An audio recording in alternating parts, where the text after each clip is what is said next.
Every NBA decade is special in its own right. But the 1990s? I've never seen that. Might be the most iconic of all time. During the 90s, we witnessed the greatest scoring run ever. Here's Jordan for three. Yes! The greatest rebounding reign ever. Rebound Rodman. He's unbelievable at that. And the continued excellence of the all-time assist leader. Oh, baby, what a play by Stockton. We saw the best team ever assembled. We saw records that will likely never be broken, as well as notable rule changes and the continued globalization of the NBA as it became the most popular basketball league on the planet. Legendary feuds, iconic game winners, Stockton, open three, tattoos, dyed hair, and cornrows were all part of the decade that produced some of the greatest moments in NBA history. This is the full recap of the 90s, from the 1990 season until 1999. The 1989 NBA season ended with 25 franchises, and the 90s started with 27 as the Minnesota Timberwolves and Orlando Magic joined the league. But one of the biggest changes came from the coaching side, as the Chicago Bulls hired an unproven coach who looked like a hippie and used sage during practices, but would end up retiring with more rings than fingers. NBC and TNT became new broadcasters. Unsullied by sponsorship since 1989. The 1989-90 season was historical due to the first influx of international players who would all end up in the Hall of Fame. Vlade Divac, Drazen Petrovic, Sarunas Marciulionis, and Alexander Volkov. However, the first pick of the '89 draft was one of the biggest busts of all time. The Sacramento Kings select Purvis Ellison from the University of Louisville. But it wasn't all bad, as Sean Kemp, Glenn Rice, and Tim Hardaway also got drafted. And yet, the biggest addition to any team was the one of David Robinson, who was the first overall pick in 1987, but decided to stay in the Navy for 2 years. With the Admiral in the lineup, the Spurs improved by 35 games, which was the biggest turnaround in NBA history at the time, and Robinson became just the second newcomer who won Rookie of the Year unanimously. Jordan led the league in scoring for the fourth consecutive season, but in one of the closest MVP ballots ever, where 4 different players had a realistic chance to win, MJ finished third in MVP voting, behind Charles Barkley and Magic Johnson, who won his third MVP award.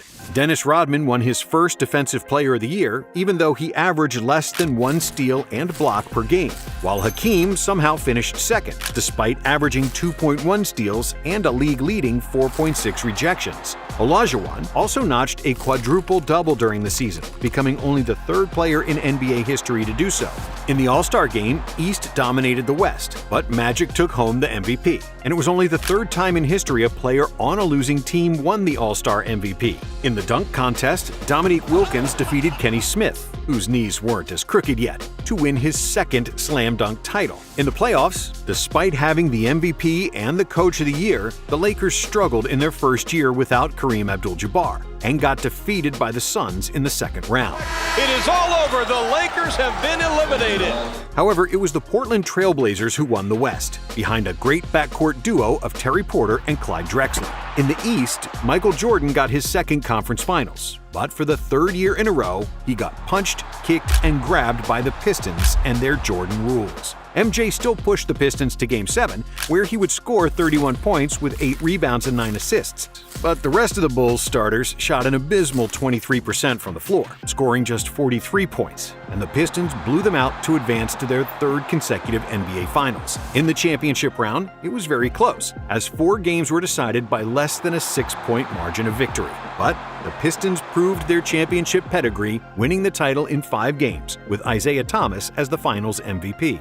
Isaiah played the best series of his life, scoring 27 points, 5 rebounds, and 7 assists, shooting 54% from the field and an unbelievable 69% for 3. Drazen Petrovic, who was by far the best player in Europe and one of the 10 best shooters in basketball history, played garbage time minutes, which shows how much the NBA teams didn't trust the Euros back then. And when the 1990-91 NBA season rolled around, it came with a lot of changes. 8 teams changed their coaches, most notably the LA Lakers, whose Pat Riley resigned as the head coach after 9 years and 4 championships. Pat Riley, of his own doing, resigned as coach of the Lakers. He knew as early as February he was going to do it.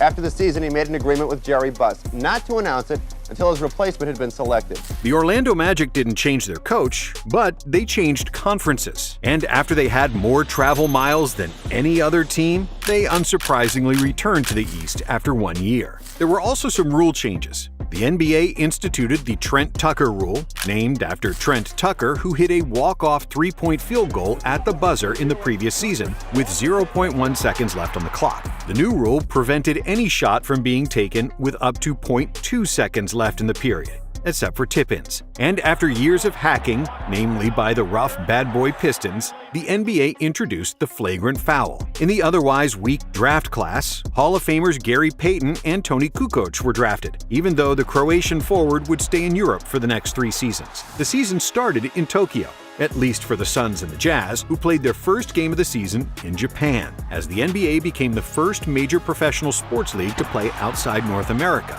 On December 30th, 1990, Scott Skiles handed out 30 assists in a game against the Nuggets, which set an NBA record that still stands today.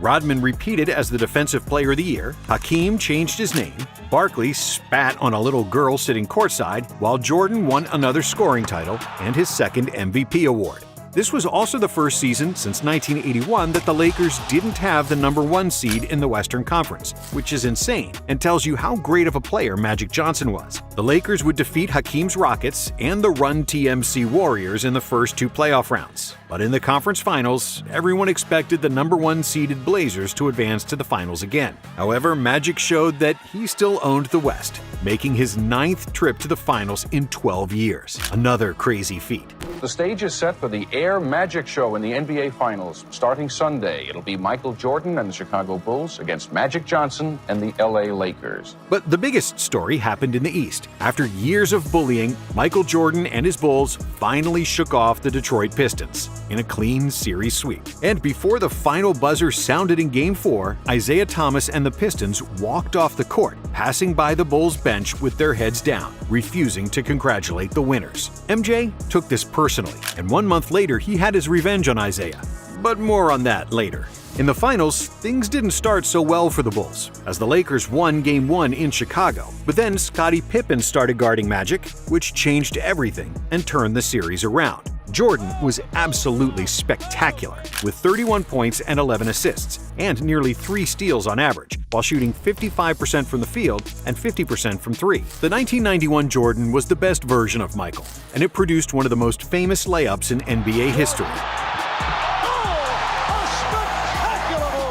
The Bulls won the series in 5 games, and of course, Jordan was the finals MVP.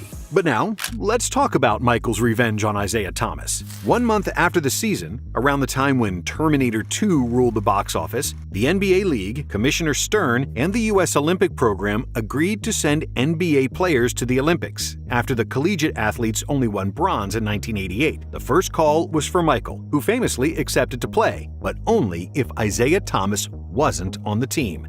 And on September 21, 1991, it was officially announced that NBA stars would participate in the Olympics. The 10 players chosen were Charles Barkley, Larry Bird, Patrick Ewing, Magic Johnson, Michael Jordan, Karl Malone, Chris Mullin, Scottie Pippen, David Robinson, and John Stockton. When the public saw Isaiah off the list, the Olympic Committee received a lot of backlash, because Thomas was widely considered the second-best point guard ever behind Magic. And speaking of Magic, he would soon become the biggest story in all of sports. After a physical examination before the start of the 1992 season, Johnson discovered that he had tested positive for HIV.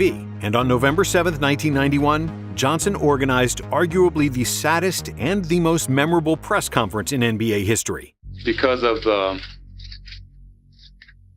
HIV virus that I have attained, I will have to retire from the Lakers today. In Magic's honor, Charles Barkley switched his number from 34 to 32, which he wore for the entire season. Dikembe Mutombo, Steve Smith, Larry Johnson, and Kenny Anderson got drafted, with Larry Johnson winning Rookie of the Year in another relatively weak draft class. Pat Riley, after a year of commentating, returned to the NBA. Pat Riley won 4 NBA titles in his 9 seasons with the Lakers. He left L.A. 3 years ago, worked here at NBC for a year, and then joined the Knicks for the 91-92 season. Who would become a defensive force and a perennial contender in the East. But as the Knicks grew stronger, 2 other East powerhouses were at the end of their glory days and would soon fall into obscurity. Larry Bird played his last season with the Boston Celtics, and despite having to stretch for 2 hours before the game because of his bad back, he still averaged 20, 10, and 7, and shot over 40% for 3. The Celtics won 51 games, which would be their last 50-win season in 16 years. So today I'm retiring, and I'm still going to be around, but not in the capacity I once was. The bad boy Pistons were also falling apart, as Chuck Daly resigned by the end of 1992 to coach the Dream Team. On the brighter side, 1992 marked the start of the rebounding reign of Dennis Rodman. The Worm averaged an unreal 18.7 rebounds per game, which was the highest average since Wilt Chamberlain in 1972. It is the first of an NBA record 7 consecutive rebounding titles for Rodman. And during this span, Dennis averaged 16.7 boards per game, which is insane for a 6'7" forward. The Run TMC Warriors era also came to an end after Mitch Richmond got traded to the Kings. I had a great career here. It was fun. Just got to take it from there. Luke Longley became the first Australian player to join the NBA, while Larry Brown became the first head coach to coach 2 different NBA teams in a single season, after resigning from the San Antonio Spurs to join the Clippers. Brown led the Clippers to the team's first winning season since their relocation to Los Angeles, ending their 15-year playoff drought. Another NBA record worth mentioning was the Cavaliers' beatdown of the Miami Heat. On December 17, 1991, the Cavs crushed the Heat by a score of 148-80. This 68-point win stood as a record for nearly 3 decades, until the Grizzlies defeated the Thunder by 73 in 2021. But the biggest story of the regular season wasn't any record, nor Jordan winning another MVP, or John Stockton leading the league in assists for the 5th consecutive season. The biggest story was again Magic Johnson. 3 months ago, he announced his retirement from the NBA after testing positive for the HIV virus. But he was voted by the fans as one of the starting guards for the Western Conference Stars. Even though some people had reservations about Johnson playing with HIV, as Charles Barkley eloquently said it, the players weren't going to have unprotected sex with Magic. Before the game started, Isaiah Thomas hugged Magic and kissed him on the cheek, which calmed everybody and provided one of the most sincere moments of camaraderie in sports history, including the final shot of the game, a 3-pointer with 14 seconds to go, which ended the game prematurely. As all players ran onto the court to congratulate Johnson and exchange high fives. Magic was the MVP, with 25 points and 9 assists. In the 3-point shooting contest, the best shooter of all time was sitting in his father's lap, watching Del Curry lose the competition to Craig Hodges. After the All-Star break, the Lakers struggled without Magic, failing to win a playoff series for the first time in 11 years, losing 3-1 to the Blazers, who would go on to make the NBA Finals. If I had been playing with them, we wouldn't be in this situation that we're in now. We're missing the emotion, and I thought that's what I brought to the team, where emotionally every night we were up and ready, and right now we don't have that emotional leader. In the East, Riley's Knicks pushed Jordan to the limit, but Michael was too good for John Starks, and the Bulls won the series in 7. Then, after the Bulls eliminated the Cavs in 6, it was time for a showdown between the 2 best shooting guards in the league, Michael Air and Clyde the Glide. Some analysts speculated that the advantage Drexler had over Jordan was his outside shooting, to which Michael responded with the best half of basketball in finals history. In the first half of Game 1, Jordan scored 35 points, setting records for most points in a finals half and most 3-pointers in a half with 6. After his 6th 3-pointer, Jordan looked at Magic Johnson, who was commentating the game, and shrugged, forever marking his performance as the Shrug Game.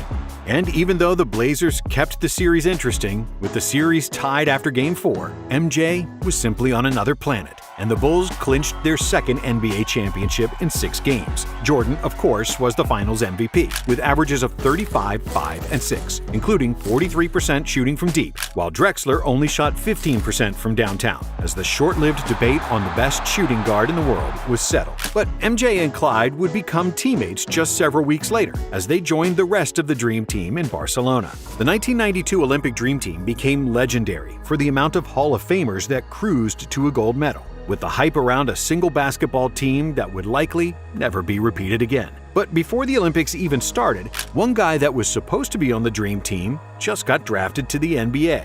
The Orlando Magic selects Shaquille O'Neal from Louisiana State University. Shaquille O'Neal was the #1 overall pick in the '92 draft, which also had other notable players like Alonzo Mourning, Latrell Sprewell, Robert Horry, and Christian Laettner, who famously got selected to the Dream Team instead of Shaq. But when the NBA season started, O'Neal quickly asserted his dominance and showed the Olympic Committee they made a mistake. Shaq's unique blend of power, size, and agility made him a nightmare for opposing defenders, as well as NBA rims. Shaq famously brought down the entire stanchion in Phoenix, resulting in the entire basket construction collapse. When he did it again in New Jersey, destroying the shot clock that landed on his head, the NBA realized that they needed to change something to withstand the Shaq attack. Starting from the 93-94 NBA season, the NBA had to Shaq-proof the rims, switching to tempered shatter-resistant glass and stronger backboard braces. With 23 points, 14 rebounds, and 3.5 blocks on average, Shaq convincingly won Rookie of the Year, 2 votes shy of winning the award unanimously. Shaq's dear friend, Charles Barkley, finally forced a trade out of Philadelphia before the start of the 1993 season, becoming a member of the Phoenix Suns. Barkley was the best American player on the Dream Team, and he carried that form to the NBA, winning the MVP award with averages of 25 points, 12 rebounds, and 5 assists per game. Jordan won his 7th consecutive scoring title, tying Wilt's record, and after 8 years of leading the NBA in combined blocks and steals, Hakeem Olajuwon finally won the NBA Defensive Player of the Year award, averaging 4.2 rejections and 1.8 steals per game. On the negative side of NBA history, the Dallas Mavericks had the 2nd worst season of all time. Don't blink. Mavericks throw the inbounds away. Jeff Hornacek to Spoon again for the layup. Winning just 11 games with 71 losses. But when the playoffs started, there were no surprises, as 4 teams with the best record in the regular season made the conference finals. In another classic matchup between the Bulls and the Knicks, New York won the first 2 games at home, and it seemed like Pat Riley, Pat Ewing, and John Starks finally had the goods to dethrone Jordan. Michael had one of the worst series of his career, as the Knicks played the best defense he ever faced, apart from the Bad Boys. In 5 games of the series, MJ shot just 35% from the field, and the Bulls' heads were kept above water because of Scottie Pippen, Horace Grant, and B.J. Armstrong. However, Jordan couldn't be shut down forever, and in Game 4, he shot 18 for 30 from the field, including 6 for 9 from 3, finishing with 54 points. At the time, it was the 8th highest scoring game in the playoffs. The Bulls tied the series, and then they won the next 2 games as well, advancing to their 3rd consecutive NBA Finals. In the West, Phoenix and Seattle kept exchanging leads, and the series would eventually be decided in Game 7. And after he closed out the previous series with a game winner against the Spurs, Charles Barkley dominated in the clutch again, finishing with 44 points and 24 rebounds, and pushing the Suns to their first NBA Finals since 1976. God want us to win the World Championship. I don't know if I go that far, Charles. No, I talked to him the other night. But 2 days before the finals started, a tragedy struck. While driving to the Eurobasket qualifying game in Munich, a Volkswagen Golf crashed into a truck. Drazen Petrovic, who was sleeping on the passenger seat and wasn't buckled in, died in the crash. For Drazen Petrovic, the Nets star was killed on Monday evening in a car accident in Germany. Petrovic had just come off the best season of his career, where he averaged 22.3 points per game and got named to the All-NBA 3rd team, becoming the first European player to make the All-NBA. At the time of his death, Petrovic was the all-time leader in three-point percentage, and he's currently number 4 on that list. The finals started with a minute of silence for Drazen, but when the game started, the Suns were awful and clearly afraid of the biggest stage, as the Bulls won Game 1 on the road. In Game 2, Barkley finished with 42 and 13, but it wasn't enough. as Jordan scored 42 of his own, along with 12 rebounds and 9 assists. Game 3 was a triple overtime game, where the Suns finally managed to win. But in Game 4, Jordan had the second best game scoring in the history of the NBA Finals, finishing with 55 points. The Suns managed to extend the series by winning Game 5 in Chicago, but in Game 6, thanks to the dagger 3 by John Paxson, the Bulls won the game and the championship. Michael Jordan scored 40 or more points in 4 consecutive games of the NBA Finals and averaged an NBA Finals record of 41 points per game for the series. But before the next season even started, another tragedy, as the NBA family lost another great player. On July 27, 1993, Boston Celtics All-Star guard Reggie Lewis collapsed during practice and died of a heart condition later that day, and the Celtics honored him by retiring his number 35. A week later, on August 3rd, another tragedy struck the NBA, as the police had found a dead body in the swamps of South Carolina, and it was identified as the body of James Jordan, Michael's father. What is still unclear and will be for some time is what effect this tragedy will have on Michael Jordan and his future with the Chicago Bulls. Only a month later, on October 6th, Michael Jordan shocked the world when he announced his retirement from the NBA following that tragedy. When I lose the sense of motivation and the sense of to prove something as a basketball player, it's time for me to move away from the game of basketball.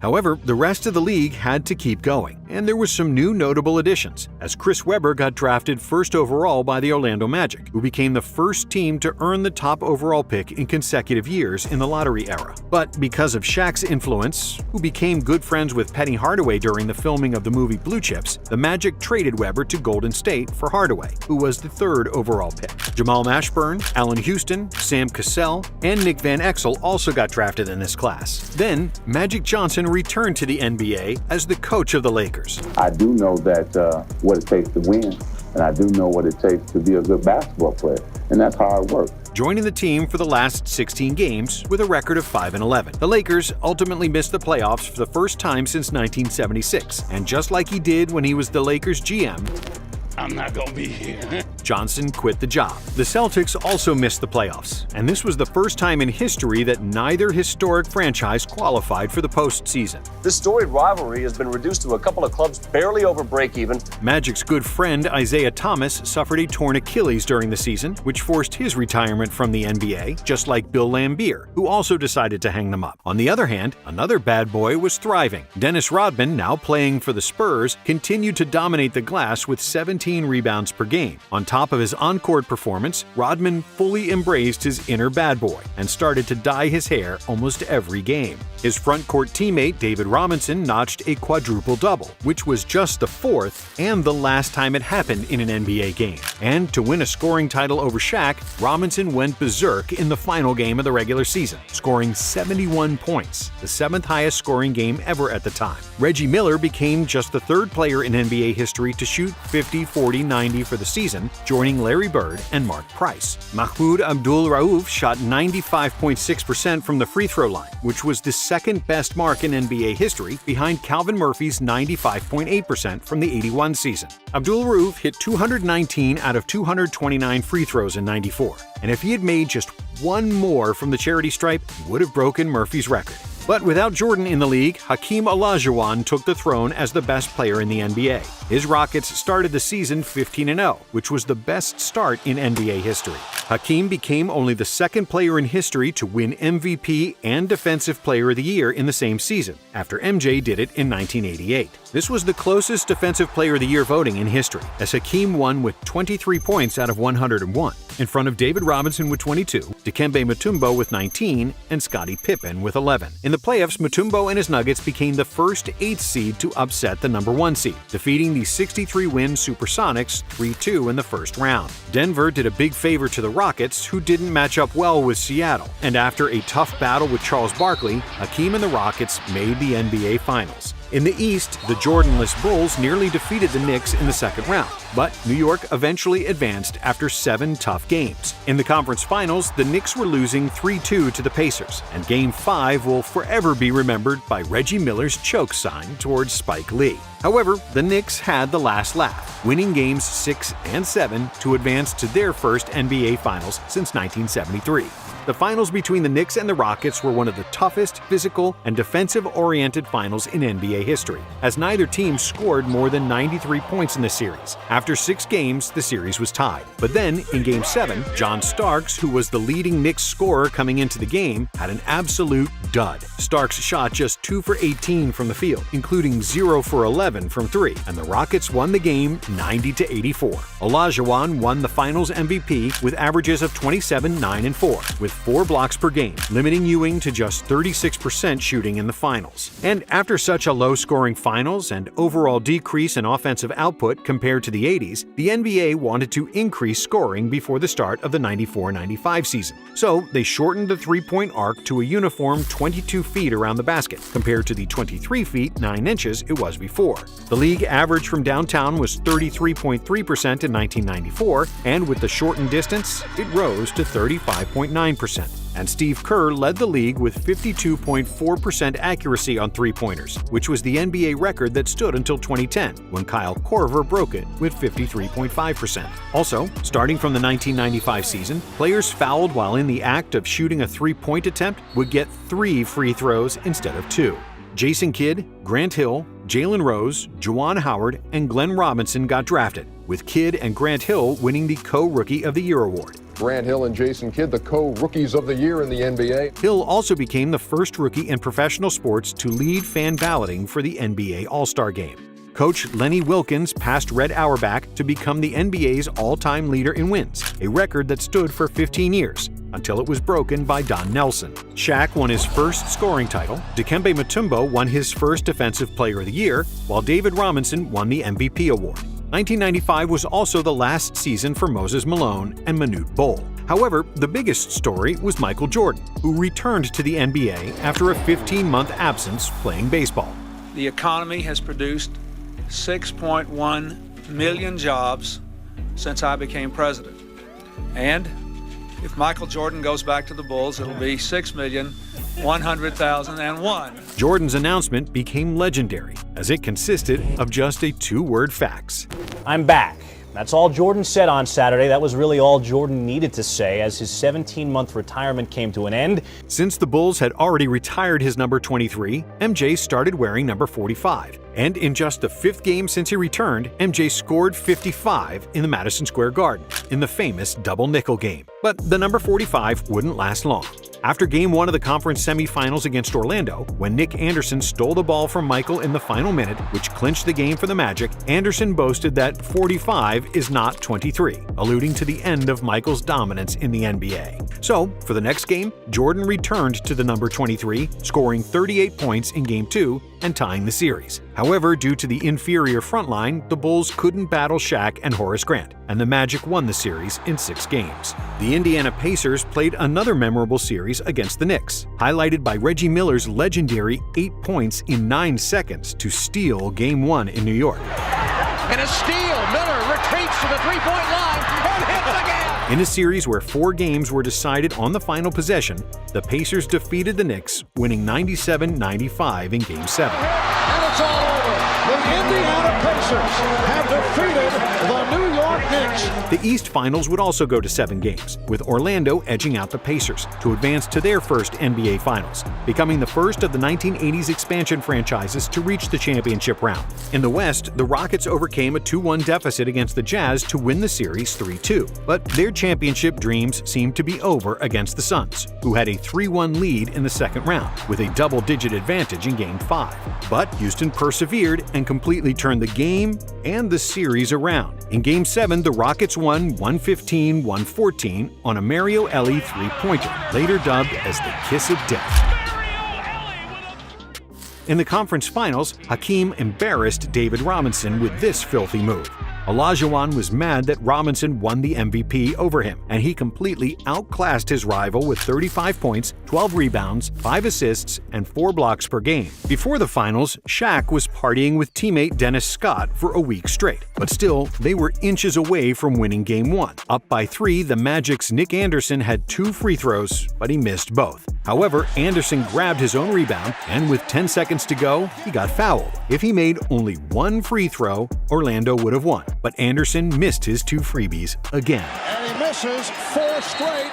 The Rockets had the final possession, and Kenny Smith tied the game with a three-pointer, which was the 7th three he made that game, and that set an NBA record for most three-pointers in a finals game, which wouldn't be broken until 2010. In overtime, the game was tied with 5 seconds to go, when Olajuwon tipped in the miss by Clyde Drexler to win the game for the Rockets. Houston then won the next 3 games to repeat as NBA champions, and their 7 consecutive wins on the road was an NBA playoff record. Houston was the lowest-seeded team ever to win the NBA Finals, winning as the 6th seed. The Rockets also became the first team to defeat 4 opponents who had 50 or more wins en route to a title. And one day after the finals concluded, the first ever NBA lockout ensued due to the labor dispute with the salary cap, free agency, a rookie salary cap, and revenue sharing. But unlike some future lockouts, a new collective bargaining agreement was reached before the season started and no games were lost. The NBA established its first Canadian teams since the 1946-47 Toronto Huskies,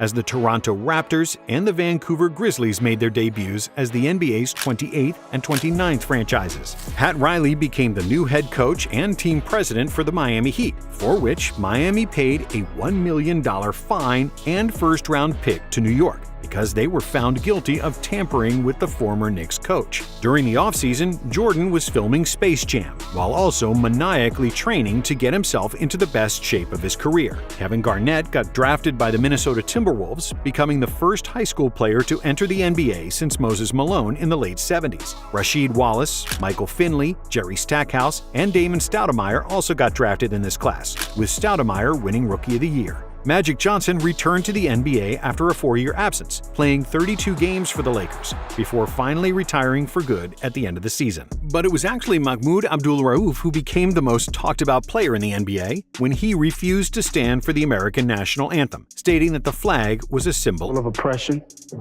of tyranny. On March 12, 1996, the NBA suspended Abdul-Rauf for his refusal to stand, costing him $31,707 per missed game. 2 days later, he worked out a compromise with the league, whereby he would stand during the playing of the national anthem, but could close his eyes and look downward. John Stockton led the NBA in assists for the 9th consecutive year, and during the season he became the all-time leader in assists and steals. Hakeem Olajuwon became the all-time leader in blocks, while Robert Parrish broke Kareem's record of most games played. And 4 years after the movie White Men Can't Jump came out, Brent Barry won the slam dunk contest as the first white player to do so, and the only one until Mac McClung won in 2023.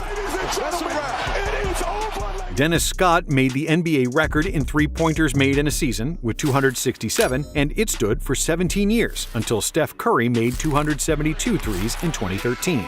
Gary Payton became the first point guard ever to win Defensive Player of the Year, and Jordan won his 8th scoring title, which broke the NBA record MJ previously held with Wilt Chamberlain. Michael also won the MVP, as his Chicago Bulls won an NBA record 72 games, with the best net rating in NBA history, a record that still stands today. This year's Chicago Bulls squad just may go down as the greatest team of all time. The Bulls steamrolled through the playoffs, losing just 1 game on their way to the NBA Finals, where they met the Seattle Supersonics, led by Gary Payton and Shawn Kemp. The Bulls won the first 3 games, but then the Sonics came alive with 2 wins of their own after Payton started guarding Jordan. However, in Game 6, the Bulls finished the job, winning their 4th title, with MJ becoming the first player ever to win 4 Finals MVP awards. But just 1 season after the first lockout, the NBA had another one. The lockout was imposed after the league and the players' union could not reach an agreement involving $50 million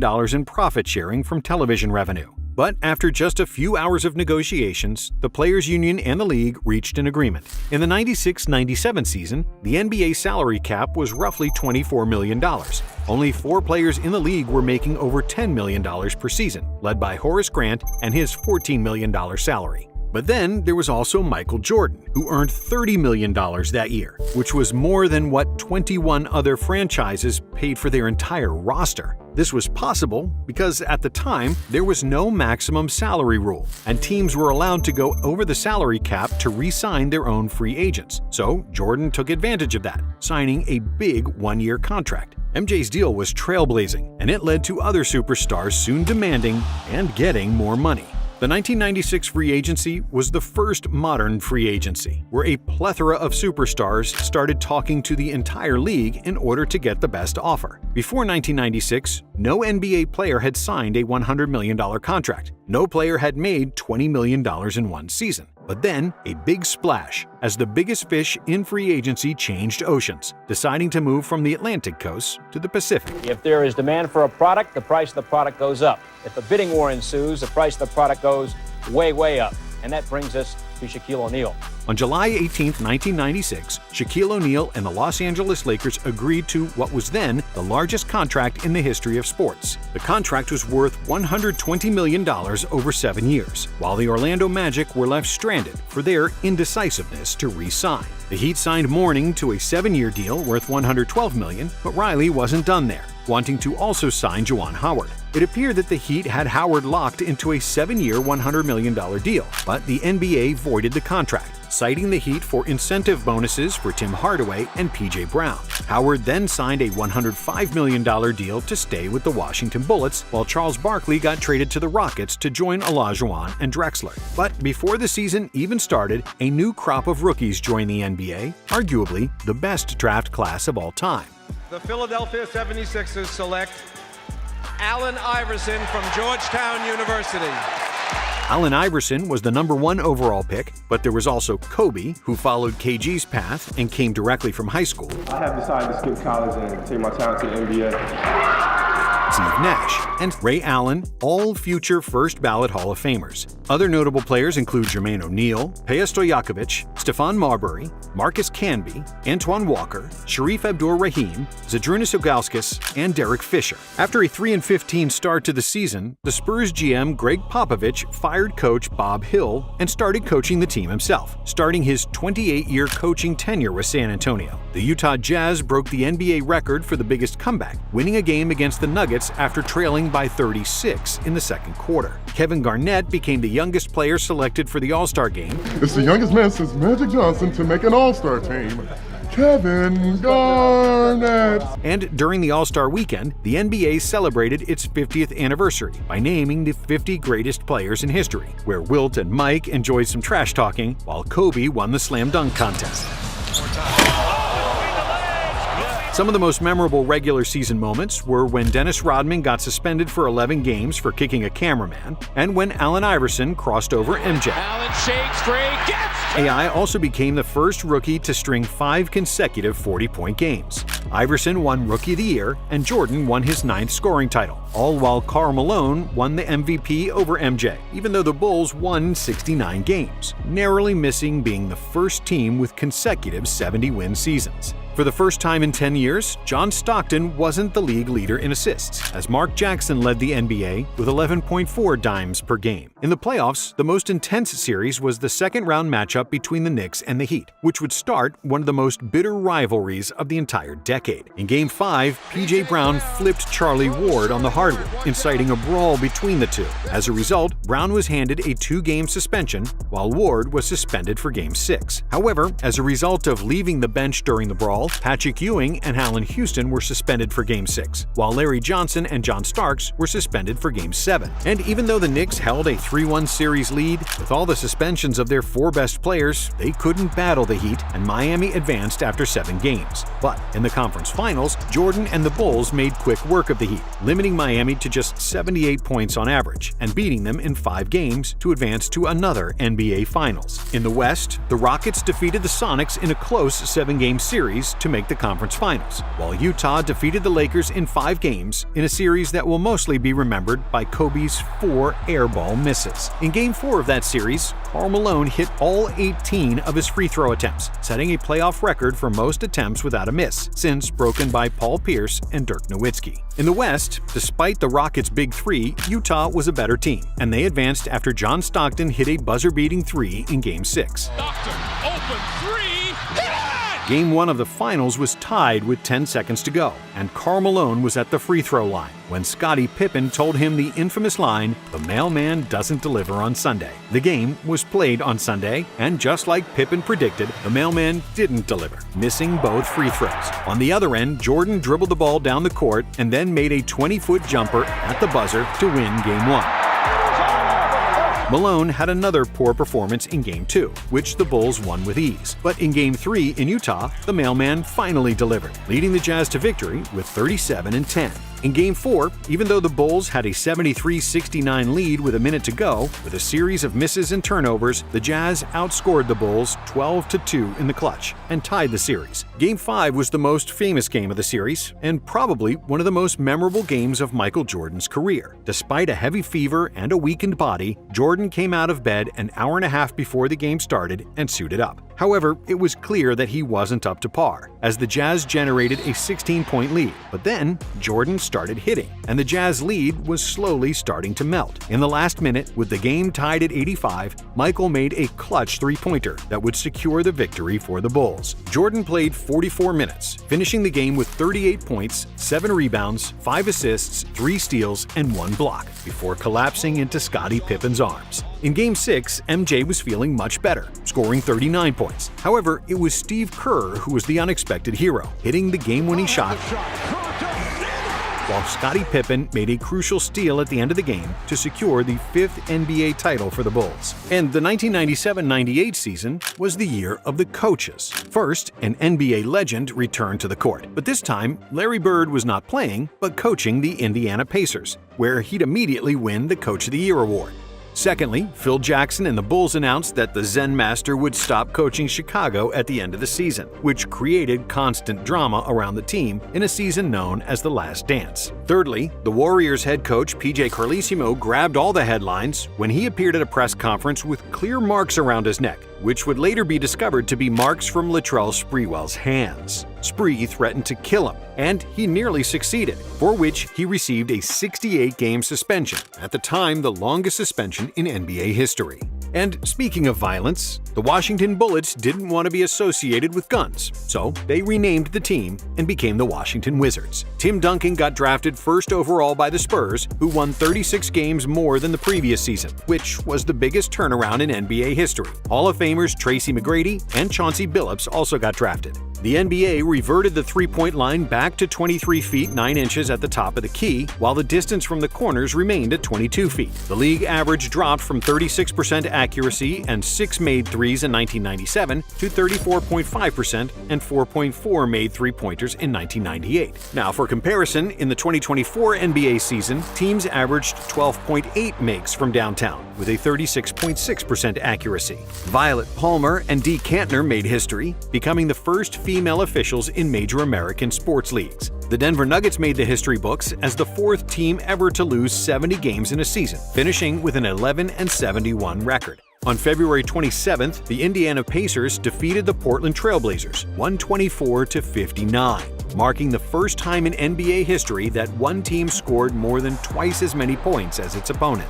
AC Green joined the record books as the NBA Ironman, surpassing Randy Smith's record of 906 consecutive games played, and Green eventually increased the record to 1,192 consecutive games. Kobe became the youngest All-Star in history, and for the first time since the '84 season, there was no slam dunk contest, as the league believed it was getting too repetitive. Jordan claimed his 3rd consecutive All-Star Game MVP, as well as his 10th scoring title, and his 5th MVP award. Dikembe won his 3rd Defensive Player of the Year award, while Tim Duncan won Rookie of the Year. Timmy also made the first-team All-NBA, becoming the first player with this accomplishment since Larry Bird in 1980, and the last to do it, as it hasn't happened since. In the playoffs, the Knicks and the Heat played each other again, and they didn't pull any punches. In another physical, emotional, and borderline dirty series, there was another brawl, this time between two guys who couldn't stand each other, Larry Johnson and Alonzo Mourning. A 5'9" coach, Jeff Van Gundy, tried to get in the middle of it, and he nearly got run over as he tried to hold on for dear life by grabbing Mourning's leg.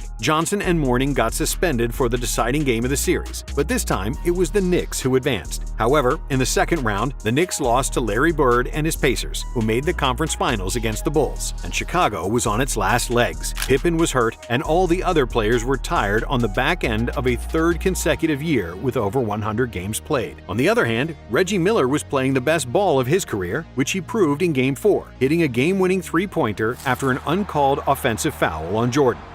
Gets it in the middle for the win! The Pacers pushed the Bulls to the brink of elimination as they held a double-digit lead multiple times in Game 7, but the Bulls defeated them on experience, proving once again to never doubt the heart of a champion. In the West, it was much less dramatic, as the Jazz lost just 3 games on their way to the NBA Finals, defeating the Rockets and the Spurs and sweeping the Lakers. Now, the Finals were another super close series, with each game decided in the final minute, except for the inexplicable blowout in Game 3. The Bulls defeated the Jazz 96-54. Beaten by 42 and held to the lowest scoring output in the history of the NBA. Now, in Game 6, the Bulls were trailing by 1 point when MJ stole the ball from Malone, and what happened next was one of the most famous sequences in NBA history. Jordan, open, Chicago with the lead!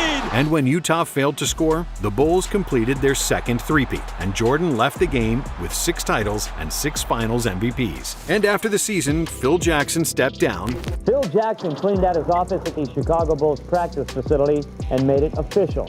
After 9 years and 6 NBA titles, he is done as the Bulls coach. And Jordan stayed true to his word that he wouldn't re-sign if Phil was gone. Michael Jordan said if Phil wasn't back, then he wasn't back. But the NBA had even bigger problems than the retirement of their best player, because for the 3rd time in 4 years, there was a lockout, and this one was major. The question everyone wants to know is whether or not this season can be saved. The NBA owners wanted a limitation on players' salaries, not wanting to be pushed around by the players who started demanding more and more money. On the other hand, the Players Association opposed their ideas and wanted bigger minimums. After the two sides failed to reach an agreement, the owners began the lockout. By October, it became the first time in NBA history that games were canceled due to a labor dispute. Further games were canceled by November and December, including the league's Christmas games, which had been played on an annual basis since 1947, and the All-Star Game, which was not played for the first time since 1951. The lockout continued into January of 1999, threatening the cancellation of the entire season.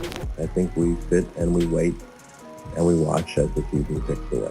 And despite a division within the Players Union, on January 6th, the union, the owners, and the NBA commissioner finally came to an agreement. The settlement put a ceiling on maximum salaries for players and a pay scale for first-year players, which ended the lockout after 204 days. On January 13th, 1999, while the lockout was still ongoing, Michael Jordan officially announced his retirement for the 2nd time.